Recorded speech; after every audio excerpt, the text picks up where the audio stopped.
The life before the internet. This is a question that I continually ponder.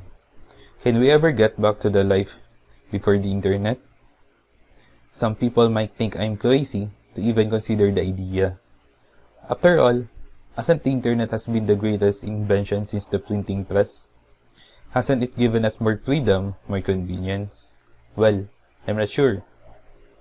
Hi, I'm Eddie Carl Hastre, and this is my Tech Talk for IS 201 Computer Ethics for MIS OPOU, and I will be talking about the life before the internet. The internet began in 1990s and served as a great innovation that altered life of most individuals. The internet is a system of computers that enhances communication via electronics that are connected.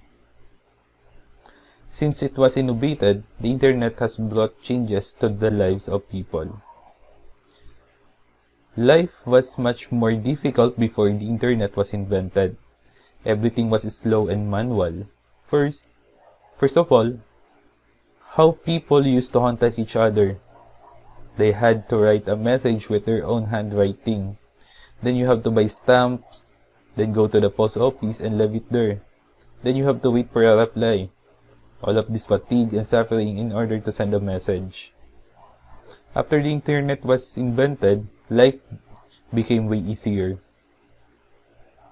First of all, you can send whatever you want and will not take even 5 minutes to send and receive a message.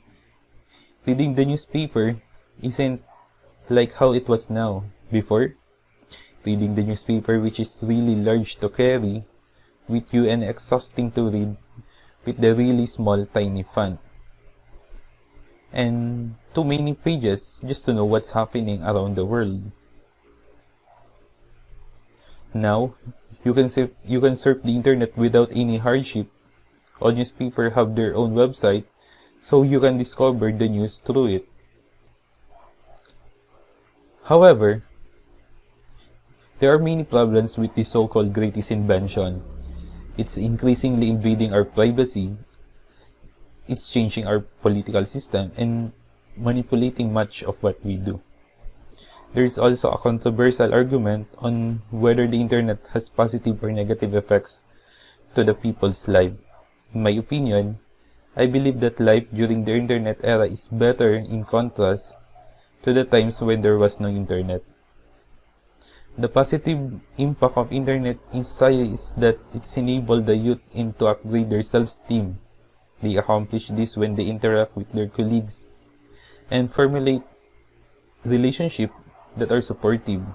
Furthermore, through the internet, individuals tend to make new friends on a daily basis. However, these activities did not exist when there was no internet. Before the internet, friendship could not be developed.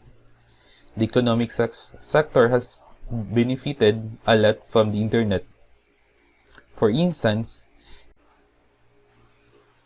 this has generated the aspect of e-commerce and facilitated its operation.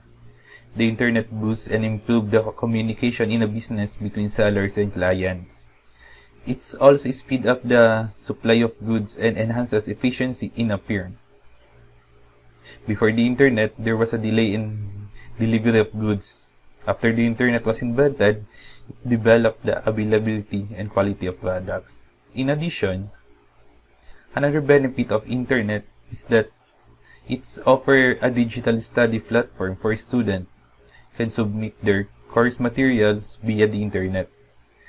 It has also improved the manner in which learners communicate with their faculty. This implies that life after the internet is much more enjoyable and easier in contrast to the days when there was no internet. We are becoming something very different than what we are. The younger generation doesn't even know the difference. They are fish in the water in which they were born, and so their world will continue to be filled with problems that come with our all-invasive technology. To answer the question, there is no going back to life before the internet. We can only hope to learn from our mistake and find ways to use our technology as a tool for good. We could get back, sort of, but it will take a lot of creativity and self-discipline.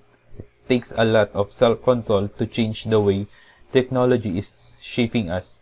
If you really want to get back to something closer to life before the internet, you have to be very intentional on how you use technology.